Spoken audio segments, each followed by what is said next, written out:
Hello everyone, welcome back to my channel. Thank you so much for joining me today. I hope you're all keeping well. Let's address a few things first, shall we? No, you are not seeing things. Yes, I am this pale and pasty. The joys of being a redhead. No. Anyway, so yes, I have been away for a couple of weeks again, unintentional, but uh, let me explain.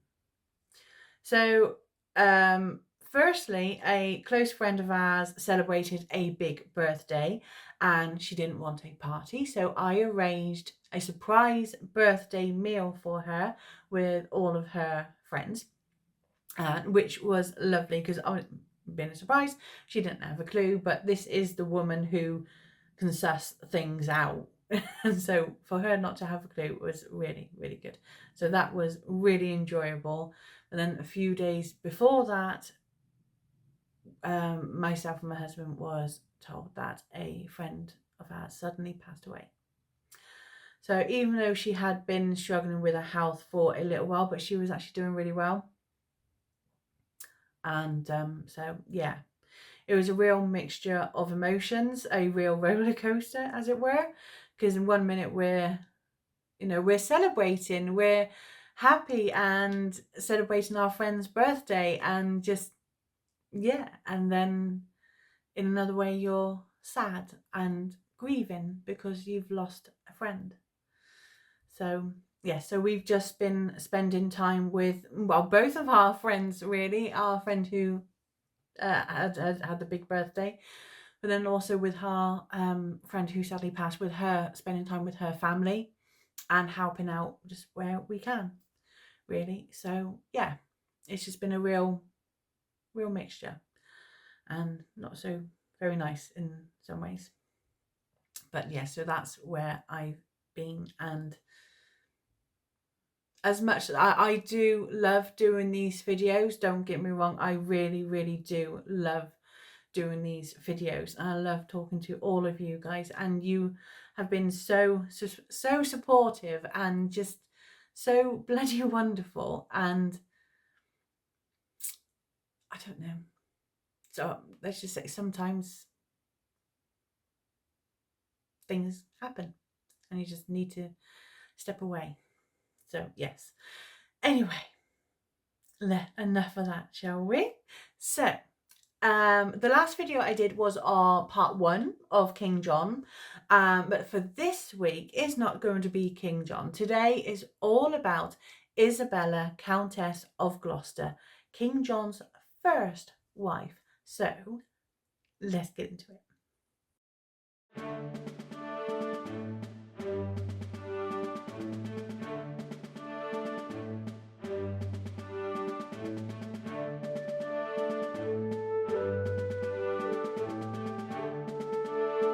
Isabella of Gloucester was the youngest daughter and co-heiress of William, 2nd Earl of Gloucester, and his wife, Holwise, I hope I said that right, daughter of Robert de Beaumont, 2nd Earl of Leicester. Now, through her father, Isabella was the granddaughter of Robert of Gloucester, Empress Matilda's half-brother and leading general in the civil war known as the Anarchy. Isabella's date of birth is not known, where some sources say she was born between 1173 and 1176. Now, Isabella was betrothed to the 9-year-old Prince John in 1176. So, Isabella was either a baby or she was a couple of years old, or possibly older if she was born before those suggested dates. Isabella had 3 older siblings. Her brother Robert had died prematurely in 1166. Now, this had left her father without a legitimate son to succeed his estates. Isabella had 2 older sisters named Maud and Amasia. I hope that's right. Now, there's very little known about Isabella's education and upbringing as the daughter of one of England's wealthiest earls. What is known is the marriage between Isabella's parents was a successful one. Countess Hallwise, had witnessed or was mentioned in her husband's charters, in particularly the pro anima clauses of grants addressed to religious houses seeking spiritual benefits. Now, Earl William had an uneasy relationship with King Henry II, especially after he had taken possession of Bristol Castle, which had been held by both William and his father, Earl Robert, Henry's uncle.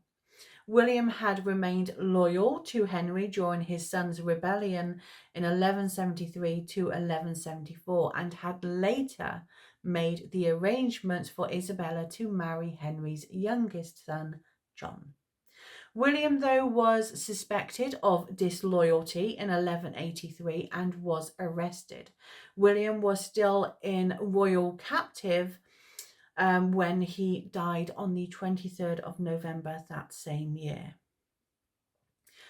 After Earl William's death, King Henry II took Isabella and the Gloucester lands into royal wardship, rather than have her marry his son.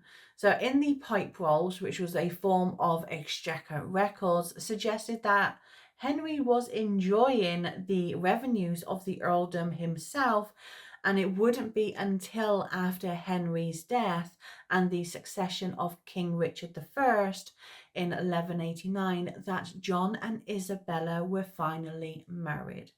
They married on the 29th of August at Marlborough Castle, John taken possession of the earldom. John was 21 and Isabella was around 16 to 19 years old. Archbishop Baldwin of Canterbury openly expressed his anger at the marriage of Isabella and John for their violation of the Church's prohibition to marriages between close kins. Both were great-grandchildren of King Henry I. John ignored the Archbishop's summons to appear before him. Now, John's lands were placed under an interdict. Now, John immediately and successfully appealed against this sentence to an ecclesiastical council. I hope that's right. Basically, clergy. Now, unlike Isabella's parents' marriage, Isabella's marriage to John was neither successful or a happy one. Although they spent time together at the beginning of their marriage, they also issued charters together when they visited Normandy in or around 1190 to 1191. Now, afterwards, they began spending less and less time together. Now, they were married for 10 years, but they had no children together. And it was during that time that John fathered his illegitimate children, including Richard of Chilham, I hope that's right, and Joan, Lady of Wales. In 1193, when John was plotting with Philip Augustus, John had promised to marry Philip's half-sister Alice, who'd previously been betrothed to Richard. But nothing came off that marriage proposal. In 1199, Richard the Lionheart died unexpectedly, and John succeeded him to the throne of England. John was crowned king on the 27th of May, 1199. Isabella was not crowned beside him, which suggested that John was already looking for a way out of their marriage. Isabella would never become Queen of England. Within the next few months, possibly as early as August, but certainly by 1200, John had obtained a divorce on the grounds of being too closely related. And as John never secured a paper dispensation to sanction his marriage to a kinswoman, it worked in his favour. But John wanted to keep the substantial Gloucester lands. So in order to do that, John detained Isabella in honourable confinement for the next 14 years. Now, there's not much known about Isabella's daily life, but it appeared that she remained on civil terms with her ex-husband. John, he paid for the expenses of her household and staff. He also gave her gifts of wine and cloth. Now, I can imagine things became a little awkward and slightly uncomfortable when John remarried to Isabel d'Angoulême, his new young wife, who was no more than 12 years old, on their wedding day. Now, John sent Isabel to lodge with Isabella of Gloucester at Winchester, and he had her allowance raised from £50 to £80 to help cover the extra expenditure that came with housing a queen. Isabella and Isabel would live together until 1207, just a few weeks before Isabel gave birth to their first child, the future King Henry III. In 1213, Isabella of Gloucester made a will to dispose of her movable goods, which King John confirmed when he was at Bristol on the 14th of March. Isabella's personal circumstances, though, were about to change without much warning. John was anxious to raise much needed funds for military operations to recover his lost territories. John decided to sell the rights to Isabella's remarriage along with the earldom of Gloucester. John made his intentions public on the 28th of January 1214, when he issued letters addressed to all of the knights and the free tenants of the honour of Gloucester. He informed them, quote, "We have given Isabella, Countess of Gloucester, our kinswoman, in marriage to Geoffrey de Mandeville, Earl of Essex." Geoffrey was 16 years younger than Isabella. John charged Geoffrey 20,000 marks, which was a huge amount of money, for the privilege of marrying his ex-wife and to take the possession of her estates, apart from Bristol Castle. John made some strict terms on Geoffrey de Mandeville and expected him to pay off his debt quickly or risk having the Gloucester estates confiscated, something which Geoffrey soon found out when he failed to keep up with the agreed rate of repayments. John eventually offered to place the matter of Geoffrey's debt to the King's Court, and this explains why Isabella and Geoffrey were among those who rebelled against John in 1215. Isabella's second marriage appears to have been a contented one. Isabella had regularly issued charters alongside her husband. But Geoffrey de Mandeville died on the 23rd of February 1216 from wounds which he'd sustained in a tournament. Isabella was now a widow, and it seems that she enjoyed the independent lifestyle and the control of her own estates. Isabella enjoyed widowhood, as for the first time in her life she found expression in a flurry of charters that she issued in 1216 to 1217, many which confirmed gifts by her natural kin to religious houses.